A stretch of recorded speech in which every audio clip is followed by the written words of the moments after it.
Hey everybody. Everybody from Beantown to your town. This is the Beantown Beatdown. Matthew Burris here. Gabe Chalmers also coming at you from Beantown. Yep, got the watermelon Rita here. Really been hooked on this. I can tell. He's brought it the last few times. Yeah, I know. So now we're going to kick into some headlines. First and foremost, Manny Pacquiao defeated Timothy Bradley last weekend, and that was great. Yeah, great boxing match. It was... Pacquiao actually knocked down Timothy Bradley a few times, and there were a few times where I actually thought the fight was going to end in a knockout. Personally, look at the fight, I thought Bradley won the last 3 rounds to maybe make it a draw, but the judges saw it another way. So, but of course it was a good fight still, and it could be Pacquiao's last fight. So, yeah, that's what I was thinking. I was like, wasn't that supposed to be the last one? Yeah, well, given what he said about your people, I would hang in there for 2 more fights. Gotcha. And also got some big UFC news. First, update on UFC 200. It is official. Amanda Nunes will be taking on Miesha Tate for the women's bantamweight title, and that's going to be a great title fight, along with the interim fight between Aldo and Frankie Edgar, and of course the main event is going to be Nate Diaz and Conor McGregor Part 2. And it's going to be a great women's fight, and keeps the women doing something while Holly Holmes and Ronda Rousey are kind of out for now. Right, exactly. And of course, speaking of that, it's official. MMA is legal in New York. Governor Cuomo officially signed it. He signed it, and now it is legal. And the UFC has set a date for it to come to Madison Square Garden, November 12th, my birthday. Oh, nice. Oh, yes. Thank you, Dana. I don't know if Dana, if you watch this, thank you. You just given me the ultimate birthday gift. And, of course, Ronda was there when they had to sign the bill and stuff like that. So, of course, it only makes sense to put Holly Holmes and Ronda Rousey, the rematch in Madison Square Garden. And let it be please let it be the main event. Don't put it as an undercard. Don't put it as a second main event. Right. Let it be the main event. Yeah, exactly. That makes perfect sense. Absolutely. All right, so now we're going to get into my new segment. Yes. So I'm going to be calling this segment, this new series of segments, It's Not Human Nature. Because I think there's, a big argument out there, that, why are you so, we've talked about it on the show, why are you so uptight about violence? It's human nature. I think that, I've said before, it's not that I don't think there's a place for that type of thinking. I've said before, we are meant to do 3 different things. We're meant to do athletics, we're meant to fight, and we're meant to fuck. But yeah, in terms of, I think the problem with our society is a lot of the worst things are thought of as, well, that's just human nature. Like, what are you going to do? When we don't think that way about the best things, the best that we have to offer. So that's why I came up with this title, and that's why, that's what I want to talk about. I think that, that yes, we do get angry, and yes, there's society was actually built, I think, on conquest and whatnot. But that doesn't mean that that's how we are, anymore. And I think, some of us are stuck in the past when, say, well, you've got to fight your way out of this or whatever, or, of course he would hit that person. It's human nature. You know what else is human nature? Cooperation. You know what else has built societies? Cooperation. You need unions and contractors and people coming together to make huge projects. And some of our best works have been made with government funding, projects, unions, work, and it needs to be coordinated. All this behind the scenes stuff. So not everyone knows that. Behind the scenes, and for that building to get made, for that arena to get made, for everything to come together, for a play, a TV show, whatever. You need people in very specific roles that are good at specific things, working with people that are in other roles that are good at other things. And so that's I kind of think the secret is that people don't realize a lot of the time is that it's actually built on cooperation. You want the television show, you have to have your camera people, right? Not just your, of course it's about the talent, but you have to have your talent.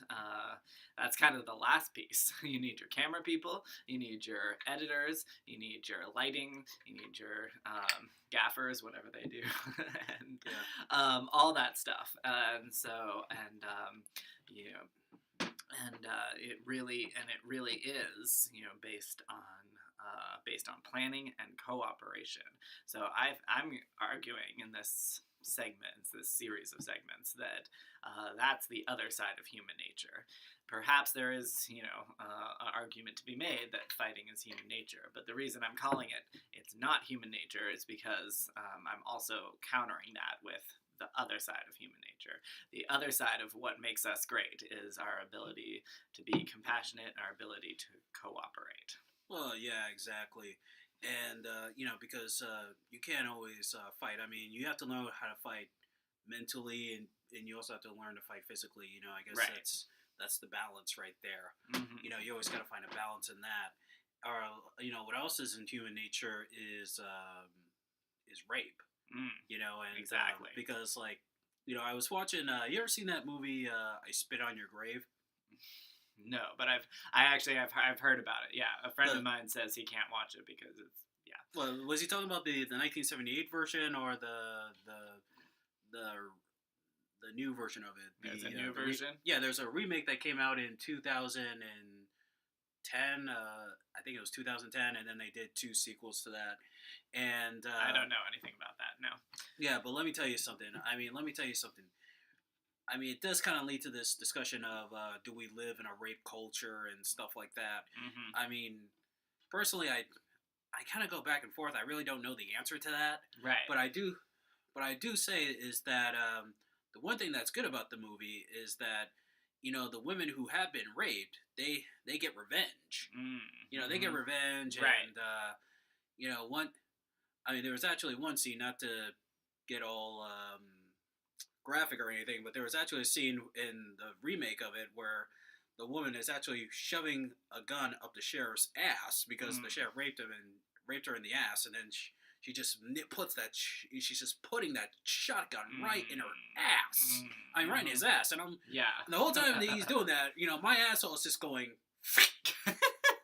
It's like, yep, you gotta tighten up at that point. Yeah.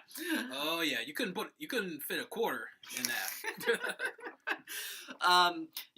But I mean that's a very good point. Rape is a really bad problem, and I don't know whether or not it's gotten worse in recent years. I think there's an argument to be made that it has gotten worse. Because we have had these sort of crimes of passion. We have. It seems like we've seen more of them, but I don't know if that's because they're more reported on nowadays. Well, yeah, like the Jodi Arias trial. That was actually the first. That's really the first and only trial that I ever really followed. I was watching HLN almost every day when that trial was going on, and then you hear about the phone sex tape that they made, where where Travis was telling her I'm gonna tie you to a tree and put it in your ass, and then she got on the stand and was talking about how he actually raped her, and then there was saying that he was jacking off to child pornography allegedly. Of course, it was never proven, but I think that, and then of course 50 Shades of Grey was starting to come out at that time. They were making the movie, and right. I guess since then it sort of led to this discussion of do we live in this rape culture? I would like to personally, I would like to find out. I mean, there are sometimes I look at movies from the '70s or other movies that had rape in it. It's like, well, there was no discussion of a rape culture back then. Hmm. So it's like, and people were watching porn back then. Right. So it's like, why is there this discussion now? Right. Well, I mean, I think it's two different things.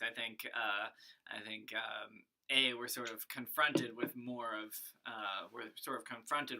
the ugly truths as they come forward. You know, we see more of it, we hear more of it. I think nowadays. So there's that. And then also there are things that were a lot more permissible, seen as permissible back then, that nowadays, we're trying to say aren't. And so that's also kind of the problem, is that I think there was just as much. I don't know. Again, was there just as much back then or not? But I think there was a lot back then that was hidden, because there's sort of this veneer of oh well, it's just harmless sexual fun, which is what they called sexual harassment back then. Well, yeah, plus I think rape wasn't. I heard this one time on an episode of Law and Order SVU that rape was not considered a crime until 1970 something. I think it was like 78 or 79, which is boggling. Yeah, mind-boggling. Yes. I think that's definitely a problem. But yeah. So I think it has always been there. But then at the same time, some of it I think is for now temporarily getting worse, just because we're grappling with so many things, and there's so much disenfranchisement. I've said this before. I think there was a lot of hidden reasons to turn to crime back in the day, but I think there's a lot of kind of psychological and in-your-face reasons that people turn to crime nowadays. Yeah. Also, I hate to push the panic button, but battery's low. It's down to 23%. Oh, okay. I'll get the cord in a second. Okay. Yeah. You can get the cord. I can continue talking. Yeah. Anyway, I'm gonna finish this out. So okay. I think that so there's a dark side. Basically, there's a dark side to all of us, actually, and I don't know if I've said this before in the show, but I'll say it now, that I'm a Jungian at heart, which means he was sort of the opposite side of the coin to Freud. There's Freudian and Jungian psychology, and Jung says that our shadow is part of us, and like I said last week, you have to control it, unless it will control you. The shadow wants to be recognized, and whatever. And so, even though it does want to dominate and want to take over and cause terrible havoc, it will settle for being recognized. And so that's kind of what we try and do to be more of a healthier person, is to recognize our shadow, and but also recognize the rights of everyone else around us, and realize that we have to be a better person than giving in to our darker instincts. So yeah, maybe it is human nature to do these dark things, but the things that really define us, that really make us great, those actually come from a much higher place, like cooperation, like whatever. You can't be the one person that makes the building. You have to, it's our collectiveness that have helped make buildings and TV shows and our art and our culture and everything. That's actually, society has, this dark underbelly, but that's actually what has made society, is coming together. Exactly. Down to 22%. It's okay. Just get the. Okay. You get the plug. I'll continue talking. I can continue on with the point. Mm-hmm. And the thing is, by the way, this is gonna make for a good video. But the thing is, what I admire the most about the I Spit on Your Grave films, all those movies, mm-hmm. is that the women, they go out and get revenge. They're not relying on the cops or anything. Like you watch on. Mm-hmm. You watch on Law and Order SVU, which is one of my favorite cop shows. It's right. Like there's always a rape happens, um, you know, Elliot and Stabler or whoever the detectives are in charge, they come in, they get the rapist, they save the day, they go to court. Mm-hmm. You know, it's almost like it's depending on the cop. But with the but in those movies with the rape victim, she's like, fuck you, I'm gonna cut off your dick. I'm gonna, and they actually do this. I mean, they get their dicks cut off. They get a lead pipe hammered into their ass, which happened in part 3. I was like, oh shit. right. Yeah, I was gonna talk to that too. I was gonna talk to the whole revenge thing. So we cannot hold the victim to the same standard. So that's the kind of caveat to everything I've been saying is that I do support whatever a victim ends up doing, and yeah, not to say that they shouldn't follow the law or whatever, but if they happen to take the law in their own hands and that is the best way, well, the consequence is still on them, but I'm not going to say that they're responsible for a brutal act. They were brutalized, and I think it actually, despite everything I've said, I think it actually is a normal response to want to get brutal revenge. Well, I'll tell you one thing: if I was president of the United States, if I was president of the United States, I would make it there for the person who has raped or molested children. Mm-hmm. They would get 2 choices. They were either, well, actually, they wouldn't get a choice. The ultimate penalty for rape or molestation is castration. Mm-hmm. Straight up castration. Mm-hmm. Mm-hmm. Yeah, I mean it's tough because it's because they're a person too and their rights and whatever.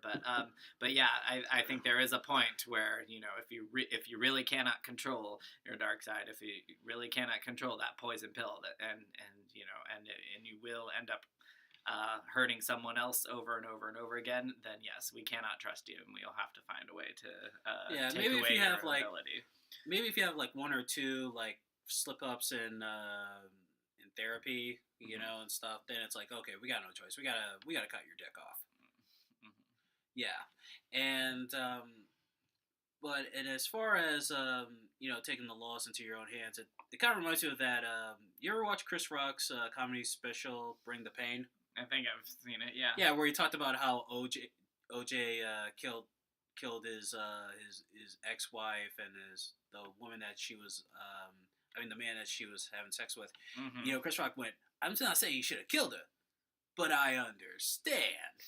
Because like she was like, because OJ was getting divorced. He hadn't scored a touchdown in years. Mm-hmm. He's paying alimony to a woman who's letting a man drive around in a car that he bought for. So it's like, it's that's what I would say as the victim's lawyer. I'd say, listen,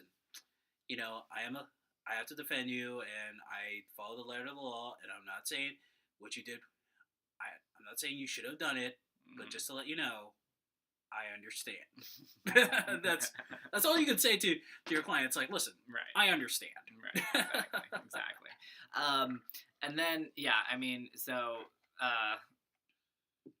and I was talking about when they're a victim of something really horrific and brutal. The thing is, I think this whole thing of being cheated on, I understand, like you said, and it is a crime of passion, and people understand that. I think that is a little different, and if you are trying to be the bigger person, then yeah, you can divorce, you can do all sorts of stuff, but yeah, I actually don't think you should be physically violent to someone just because they cheated on you. So I mean, yeah, tell that to Iggy Azalea, who said that she threatened to cut off the tip of Swaggy P's penis if if she caught him cheating again, if she caught another video or whatever. Try Mm-hmm. telling that to her. Right, exactly. Anyway, it's obviously it's complicated, and there's not all. Sometimes it's a very fine line. But I guess the point that I'm making is that if we're when we're humans, like in the Victorian ages, they put humans above everything. And like, oh, we're so great and we're so enlightened. Well, kind of bullshit because of everything we've been seeing. But we are meant to reach for something better. So there is a point to be made that yes, we should be a little bit more enlightened than that. And so that's why I say that no, it's not actually human nature to be as brutal and as selfish and just to try and get away with everything. I think they're either letting your animal instincts take over too much or your dark side take over too much. It's human nature to try and find a balance between all of that. Mm. Yeah, you can't always let that dark side win. That's when That's when you have to talk to this little green dude, alien, and try to channel the force. Exactly. Hey, by the way, you mind if I get a little of your orange juice? Yeah. There's none left. Oh, Sorry. Fuck. I was gonna mix it with the watermelon. All right. Well, that's really good, and I'm looking forward to hearing more of the segments and some more stuff you bring to the segments, man. Totally. And now we're going to get into Chew on This. We're going to talk about Spike TV. They've been running this campaign called, Fighters First, for for Bellator MMA, Bellator Kickboxing, and, Premier Boxing Champions, which does its thing on Spike TV. And I mean, I saw the videos for it, and it was amazing what they're doing there. Awesome. And you see the fighters really talking about, like Spike is putting the fighters first. It's not about the promoters. It's not about, the company. I mean, it is about the company to an extent, but at the end of the day, it's about the fighters, and the fighters do have to come first. I mean, right. What did you think of the videos? Yeah. I mean, I think it's a great campaign. It's So, I mean, was this in response to the New York thing, or no? I think it was a response because of as successful as the UFC has been getting, especially now with the New York thing, it's just lately a lot of fighters from the UFC have been going over to Bellator. Like Benson Henderson, who's fighting next Saturday. He's over there. He's signed to Bellator. Josh Thompson, who fought in the UFC for a while, and he's over there, and Matt Mitrone, who just signed to Bellator and is also going to be doing the Bellator kickboxing commentary next Saturday as well. Mm-hmm. And and of course there's this even in one of the videos, one of the fighters says, "Nobody tells me what I can say or what I can wear," and it's just amazing because also with the UFC, it's nothing against Dana, but Dana has a tendency to rub people the wrong way. He has had a falling out with some people, and of course there are some fighters that he has made up with. But you also get the sense that the UFC is more of a business, and well, especially on Dana's part. I mean, the Fertitta brothers. People have been. I've heard even John Jones now. He's kind of going through a thing with Dana, but he's talking more with the Fertitta brothers more than Dana. Yeah. So, what would you say is the main takeaway that these fighters want to get across with this? Well, I think the main takeaway is that they want people to know that they're not just corporate puppets. It's not like you're a corporate puppet and you have to do what they tell you to do and stuff like that. I guess with like team sports and stuff, you get more. Even though they're kind of seen as corporate puppets when they do like commercials and stuff, you get more like you get more exposure. You get more like interviews, more pieces about you, more like things that show like the human interest side of it. So. Yeah. Yeah. And So I guess that makes sense that they want to show more of the human interest, for what they do. yeah, exactly. And That the, sound means we need to wrap it up. oh really? Mm-hmm. Oh damn. There was more of a point I wanted to make, but well, I guess we could say. Well, I'll try it anyways. We can go a little over. Okay, but what I was about to say was, with team sports, like when Marshawn Lynch did the, I'm just here so I won't get fined. Mm-hmm. Yeah, there was a sense that he did kind of beat the system because, you got a Skittles commercial out of it. But with right. Stephen A. Smith on First Take, he was saying, like, listen, there are guys on the come up, that are not like Marshawn Lynch, who are trying to get a job or trying to get in a good position. And when you do something like that, you're setting up a future generation up for failure, which I understand.